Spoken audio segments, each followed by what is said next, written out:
Hello, and welcome to Introduction to Psychology. This presentation will cover the topic of personality.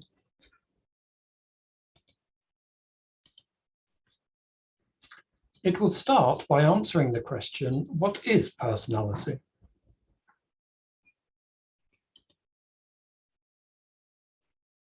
The term personality derives from the Latin word persona, a type of face mask worn by actors in ancient times. Personality can be defined as the characteristic patterns of behavior that an individual displays over time and across situations. That is, a person's typical way of thinking, feeling, and acting.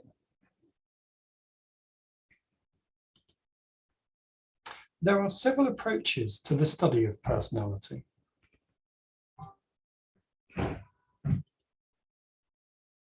The trait approach describes and measures people's personalities.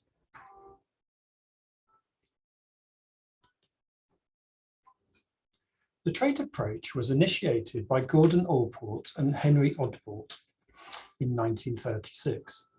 Allport and Odbert used the lexical approach to formulate a list of 4,504 trait names. Trait names are descriptors of psychological characteristics. That is, they studied the Webster's New International Dictionary 1925 to identify all the words that they considered could be used to describe people's psychological characteristics. It should be noted that the lexical hypothesis is the idea that if an individual difference is important, then there will be a word for it in the dictionary.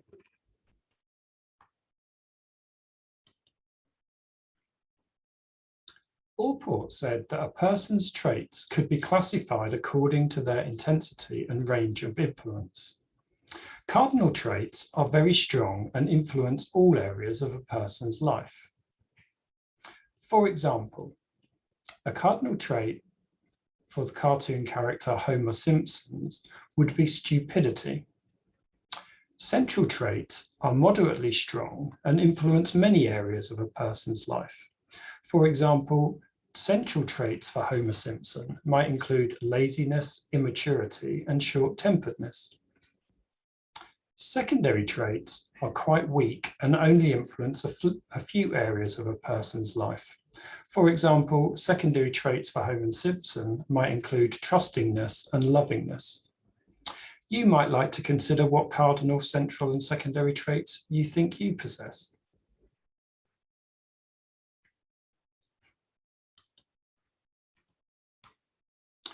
The pioneering work of Gordon Allport was followed up by Raymond Cattell in 1943. Cattell believed that it wasn't necessary to measure people on all 4,504 traits in order to tell individuals apart. So he worked on reducing the list. He did this in two ways. Firstly, he removed all synonyms. Synonyms are words that mean the same as each other. And he also removed all antiquated terms. Antiquated terms are old-fashioned words that are no longer used.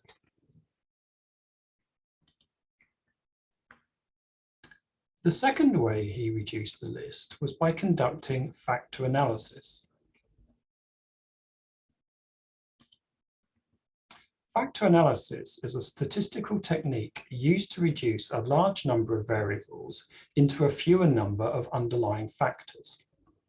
For example, if people tend to score similarly on enthusiasm, activity, and energy, then it is likely that all three of them are driven by the same thing. You might call this underlying factor liveliness. By removing synonyms and antiquated terms, and by conducting basic factor analysis, Cattell managed to reduce the original list of 4,504 trait names down to 16 personality factors. These personality factors are listed on the slide.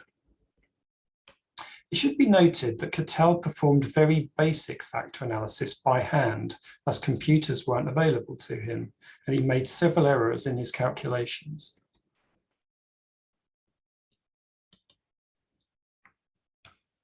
In addition to uncovering 16 personality factors, Cattell also devised a test to measure people on these factors. The 16 personality factor questionnaire consists of a battery of 3-option multiple choice questions. For example, a question might face a participant with a statement, "When I get mad, I calm down quickly." A person responding always would score highly on emotional stability, while a person answering never would score low on emotional stability. The first edition of the 16 PF was published in 1949. There have since been 4 revisions. The latest, the 5th edition, was published in 1993.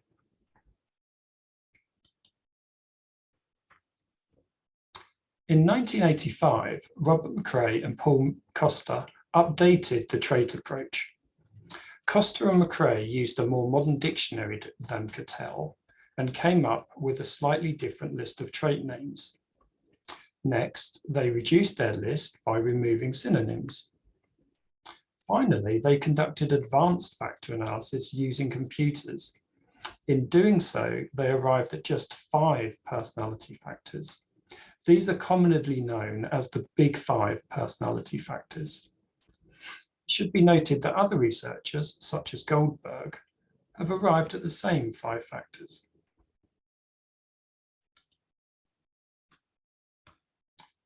The Big 5 personality factors are easily remembered using the acronym OCEAN.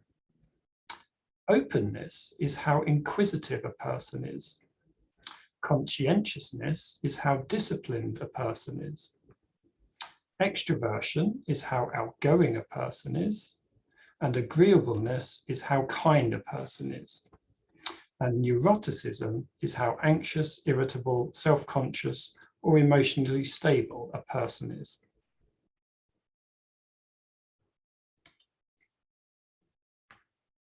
Costa and McCrae also developed the NEO-PI to measure individuals on the Big 5 traits. The NEO-PI consists of a battery of statements to which individuals indicate their degree of agreement. For example, one statement might be, "I have high standards." A person responding strongly agree would score highly on conscientiousness, while a person responding strongly disagree would score low on conscientiousness. There have been 5 editions of the NEO-PI. The first was published in 1985. The latest was published in 2010.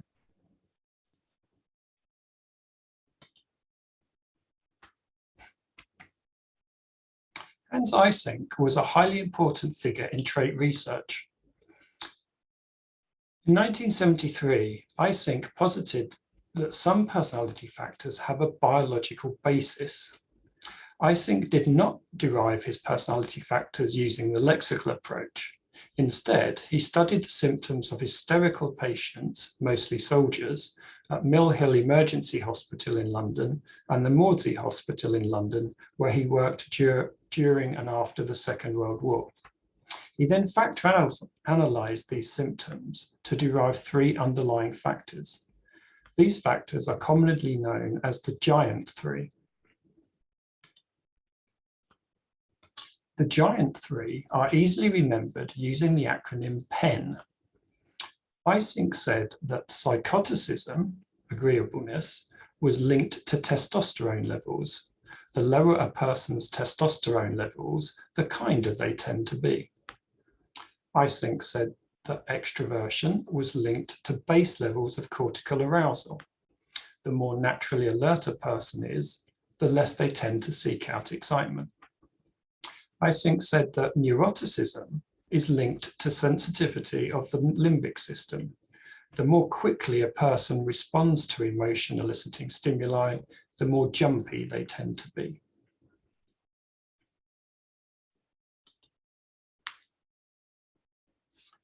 Another approach to personality is the psychodynamic approach started by Sigmund Freud.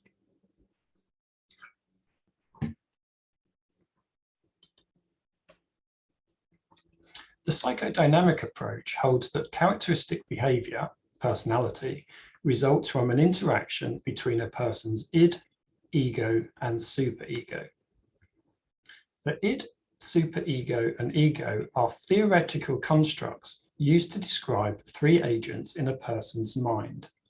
They can be thought of as three voices in a person's head.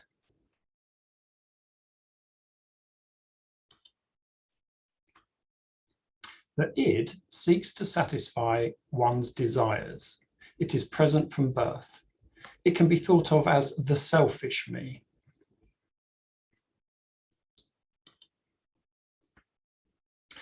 The superego seeks to satisfy one's conscience. It is one's moral code. It can be thought of as the saintly me. According to Freud, the superego starts to emerge in early infancy as infants absorb parental standards. However, their principles might change over their lifetimes as they learn standards of behavior from other sources.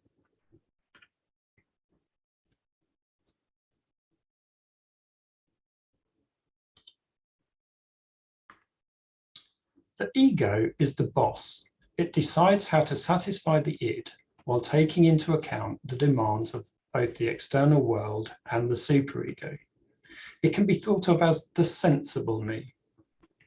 For example, a person might want to fall asleep in a boring lecture, an id impulse, but their superego, their conscience, might be telling them that this is not allowed. The ego might solve this conflict by reaching a compromise, such as deciding to close and rest the eyes without actually falling asleep. According to Freud, the ego forms in early infancy as the infant develops self-awareness. Infants learn strategies to satisfy their ids and superegos throughout their lives. The more strategies that an infant learns, the stronger his or her ego becomes. Also, according to Freud, if the ego can't resolve a conflict between the id and superego, then the ego resorts to using defense mechanisms. Defense mechanisms are ways of distorting reality. For example, the defense mechanism of denial involves refusing to acknowledge that an unacceptable impulse exists.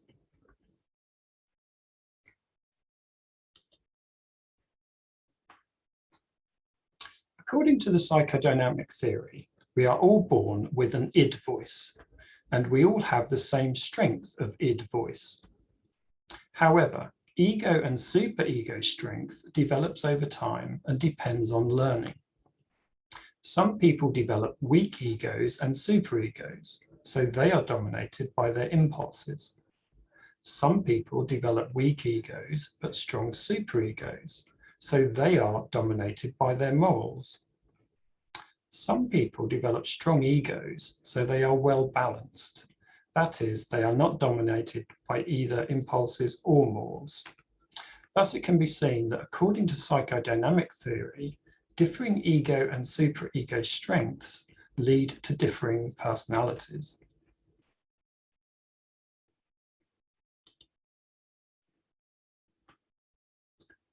According to psychodynamic theory, ego and superego emergence and strength results from psychosexual development. Freud said that there were 5 stages of psychosexual development. In each stage, infants face an important developmental challenge. In the first stage, the oral stage, infants face the challenge of being weaned. Successful weaning leads to a sense of independence. In the second stage, the anal stage, infants face the challenge of being toilet trained. Successful toilet training leads to a sense of control. Independence and control are what the ego is based on. So these first 2 stages lead to the formation of the ego. In the third stage, the phallic stage, infants face the challenge of directing their sexual impulses away from their parents. If they successfully direct their sexual impulses away from parents, then they identify with the same-sex parent. That is, they take their same-sex parent as a gender role model to copy. Part of this copying involves copying the moral code of the same-sex parent. Thus, the phallic stage marks the emergence of the superego. If the first three tasks are accomplished without problems, then the ego and superego are strong. If any of the first three tasks are not accomplished successfully, then either the ego or the superego becomes weakened. In the fourth stage, the latency stage, children face the task of developing social skills. And in the fifth stage, the genital stage, children face the developmental task of detaching from their parents in order to form adult relationships.